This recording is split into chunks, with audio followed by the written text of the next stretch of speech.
Hello everyone, let's start today's class. तो आज हम इस क्लास में पढ़ेंगे साइकोलॉजी के बहुत ही इंपॉर्टेंट क्वेश्चन जो कि आपके आने वाले एग्जाम के लिए इंपॉर्टेंट है। और साथ में मैं आपको बता दूं इंपॉर्टेंट इन्फॉर्मेशन कि हमारे HP TET arts medical JBT non medical LT के न्यू ऑनलाइन बैच जो हैं स्टार्ट हो रहे हैं। अगर आप हमारे ये बैचेस ज्वाइन करना चाहते हैं तो उसके लिए आप हमें कॉल या व्हाट्सएप कर सकते हैं 8894592402 पे। चलिए क्लास शुरू करते हैं। साइकोलॉजी आपके आने वाले एग्जाम के लिए काफी इंपॉर्टेंट है, चाहे टेट हो या टीजीटी कमीशन हो। तो चलिए स्टार्ट करते हैं क्वेश्चन नंबर 1 से। क्वेश्चन नंबर 1 है, मन के कौन से भाग को अवचेतन कहा जाता है? Which part of the mind is called unconsciousness? यानी इसका जो सही आंसर रहेगा, यहाँ पे ऑप्शन पे आपको कंफ्यूजन हो सकती है, जैसे कि चेतन, अवचेतन, पूर्व चेतन या सजग। तो इसका सही आंसर सबकॉन्सियस रहेगा। सबकॉन्सियस इसे बोलते हैं अवचेतन मन का भाग। ठीक है, मतलब मन का कौन सा हिस्सा होता है, वह पार्ट होता है, यानी वो हिस्सा होता है जो वर्तमान में सक्रिय जागरूकता में के दायरे में नहीं होता है, यानी अनकॉन्शियस माइंड जो रहता है। ठीक है, तो इस तरह से फिर भी हमारे जैसे हम बोल सकते हैं कि मतलब दायरे में तो नहीं रहेगा, लेकिन जैसे विचार भावनाएं व्यवहार को ये फिर से क्या करता है, इफेक्ट करता रहता है, उन्हें प्रभावित करता रहता है। ठीक है, तो इसी तरह से व्यवहारों को प्रभावित करता है। और अवचेतन मन को अक्सर एक बोल सकते हैं एक रूप में वर्णन इसका किया गया है, जैसे कि यादें, अनुभव, विश्वास, आते आदि इसमें क्या होती रहती है, इकट्ठा होती रहती है। मतलब मन का वही भाग है जो स्वचालित क्रियाओं को नियंत्रित करता है, जैसे सांस लेना। ठीक है, ये कोई एक्टिविटी करना, कुछ चलाना, ड्राइव करना, तो वो चीजें जो है इसी में आ जाती हैं। आई होप कि अच्छे से आपको फर्स्ट क्वेश्चन समझ आ गया होगा। आगे बात करते हैं क्वेश्चन नंबर सेकेंड की। क्वेश्चन नंबर सेकेंड है, पावलो के कंडीशनिंग प्रयोग को किस प्रकार के अधिगम दर्शाते हैं? Pavlov's conditioning experiments demonstrate which type of learning? तो पावलो का कंडीशनिंग प्रयोग शास्त्रीय कंडीशनिंग को क्या करता है, नामक अधिगम को, क्लासिक कंडीशन जो है, क्लासिकल कंडीशनिंग सशर्त प्रक्रिया भी इसको बोलते हैं, और इसे शास्त्रीय कंडीशनिंग भी बोलते हैं।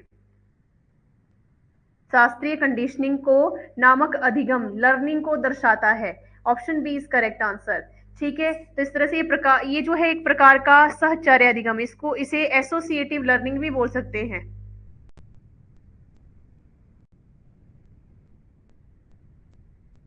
एसोसिएटिव लर्निंग जिसमें क्या होता है, जैसे न्यूट्रल स्टिमुलस होते हैं,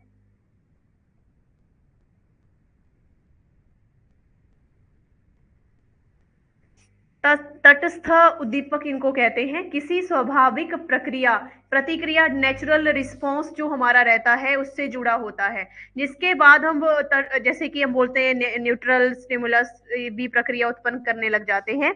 तो इसी तरह से पावलो ने किसे कहा है, क्लासिकल कंडीशनिंग को बताया है। ठीक है, इसके अलावा अब यहाँ पे इस प्रयोग में जैसे घंटी शुरू में एक तटस्थ उद्दीपक थी जिसका कोई स्वाभाविक संबंध कुत्ते लार टपकाने से नहीं था, यानी भोजन के साथ बार बार घंटी बजाने से कुत्ता घंटी और भोजन के बीच संबंध स्थापित करना सीख गया था। तो इसी तरह से इन्होंने एक प्रयोग किया था इसके ऊपर। ठीक है, तो इसी को सशर्त या कंडीशनल स्टिमुलस जो थे इससे बनी थी, जिसको उसने क्लासिकल कंडीशनिंग कहा था।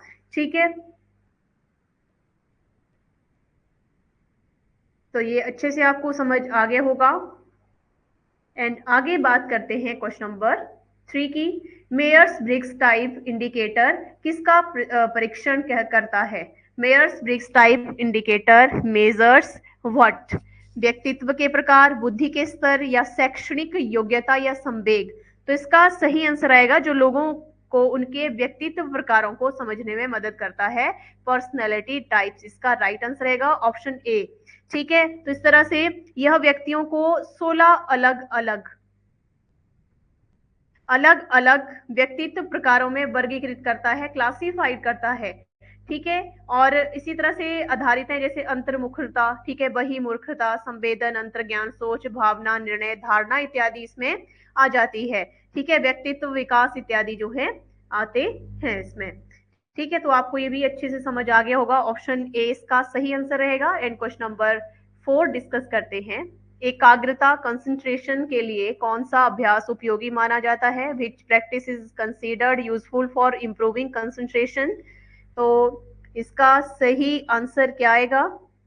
एकाग्रता के लिए वैसे तो मेडिटेशन, ध्यान की जरूरत होती है, ठीक है। इसके अलावा हम बोल सकते हैं योगा और शारीरिक व्यायाम, फिजिकल एक्सरसाइजेज वगैरह भी आ जाती हैं, तो ध्यान हम यहाँ पे राइट आंसर लेंगे। एकाग्रता बढ़ाने का एक प्रभावी तरीका होता है ध्यान, ठीक है, मेडिटेशन करना। शांत वातावरण में बैठकर अपनी सांसों पर ध्यान केंद्रित करने से मन शांत होता है, जैसे कि योगा करने के लिए भी कुछ टाइम के लिए मेडिटेशन किया जाता है पहले शांत वातावरण में बैठकर, ठीक है, तो उसी को कहेंगे, ठीक है। तो ये इसका राइट आंसर रहेगा। एंड एक बार फिर से मैं आपको बता दूं, हमारे न्यू टैट के बैच शुरू हो रहे हैं, ठीक है। अगर आप न्यू बैच ज्वाइन करना चाहते हैं तो 8894592402 पे हमें कॉल या व्हाट्सएप कर सकते हैं, या हमारा लक्ष्य एकेडमी हिमाचल ऐप भी आप गूगल प्ले स्टोर से डाउनलोड कर सकते हैं। चलिए क्वेश्चन नंबर 5 डिस्कस करते हैं। फ्रायड का कौन सा सिद्धांत व्यक्तित्व के विकास को समझाने के लिए प्रसिद्ध है? Which theory by Freud is famous for explaining personality development? तो इसमें ऑप्शन हमारे पास है मनोविश्लेषणात्मक सिद्धांत, साइको एनालिटिक थ्योरी, व्यवहारवादी सिद्धांत, बिहेवियरिस्ट थ्योरी, मानवतावादी सिद्धांत, ह्यूमनिस्टिक थ्योरी एंड संज्ञानात्मक विकास, कॉग्निटिव थ्योरी। तो इसका सही आंसर रहेगा सिगमंड फ्रायड का मनोविश्लेषणात्मक सिद्धांत, option A is correct answer, ठीक है।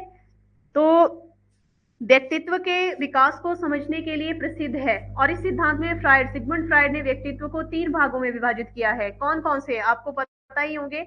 तो 1 आ गया इद, दूसरा ईगो, और तीसरा सुपर ईगो।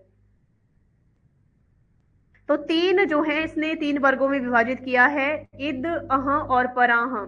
तो इद क्या है? ये व्यक्तित्व का कौन सा हिस्सा होता है? जैसे हम जानते हैं इद का जो हिस्सा होता है वह हिस्सा होता है जो जन्म से ही मौजूद होता है, यानी जब बर्थ लेता है कोई बच्चा तो वहां से ही बच्चे में ही आ जाता है इद, ठीक है। जैसे व्यक्ति की सहज इच्छाएं और जो जरूरतें हैं उनको दर्शाता है। अचेतन मन में कार्य करता है और संतुष्टि चाहता है, एकदम से अगर खाना भूख लग रही है तो एकदम से वो खाना मांगेगा कि कभी भी किसी भी टाइम पे मिल जाए, तो ये बर्थ से ही आ जाता है।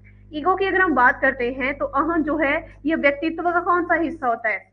जो वास्तविकता पर ध्यान या वास्तविकता पर आधारित होता है, ठीक है। ईद की इच्छाओं को नियंत्रित करना सीख जाता है, जो ईद की इच्छाएं होती है कंट्रोल हो जाती है ईगो में, ठीक है। और इसके अलावा हम ईदा और बरहम के बीच जो है मध्यस्थता करता है। जबकि सुपर ईगो की अगर हम बात करते हैं तो व्यक्तित्व का कौन सा हिस्सा है? ये वो हिस्सा होता है जो सामाजिक मूल्यों और नैतिकता को दर्शाता है, जो नॉर्म्स है, सोशल नॉर्म्स हो गए और मॉरलिटी हो गई, उसको ये दर्शाता है। जैसे पराहम व्यक्ति को सही और गलत का एहसास करना सिखा देता है, ठीक है। तो ये 3 जो है इसके द्वारा भागों में बांटा गया है फ्राइड के द्वारा। तो 3 मैंने आपको पर्सनैलिटी बताई है यहाँ पे, फर्स्ट इद, ईगो और सुपर ईगो, ठीक है। तो विकासात्मक के पहलू भी इसने बताए हैं कौन कौन से, थोड़ा सा मैं इसके बारे में डिफाइन यहाँ पे कर दूं।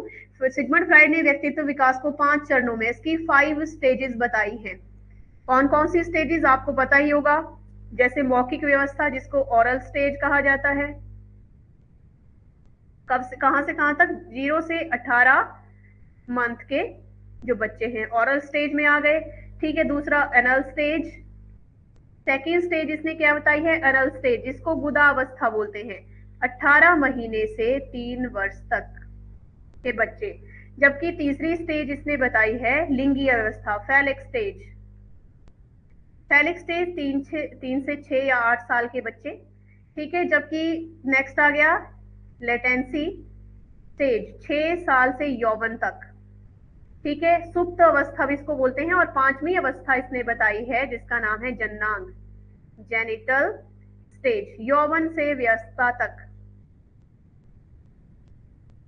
तो ये 5 स्टेजेस बताई हैं। फ्रायड क्या मानता था? ये मानता था कि प्रत्येक चरण में व्यक्ति को कुछ चुनौतियों का सामना करना पड़ता है, ठीक है। तो ओरल स्टेज, एनल, फैलिक और लेटेंसी और जेनिटल स्टेज जो है इसने 5 स्टेजेस बताई हैं, ठीक है। डेवलपमेंट की 5 स्टेज जो है इसने बताई है, तो मैंने बता दिया। और 3 पर्सनैलिटी की बात करी है, और यहाँ पे राइट आंसर मनोविश्लेषणात्मक सिद्धांत रहेगा।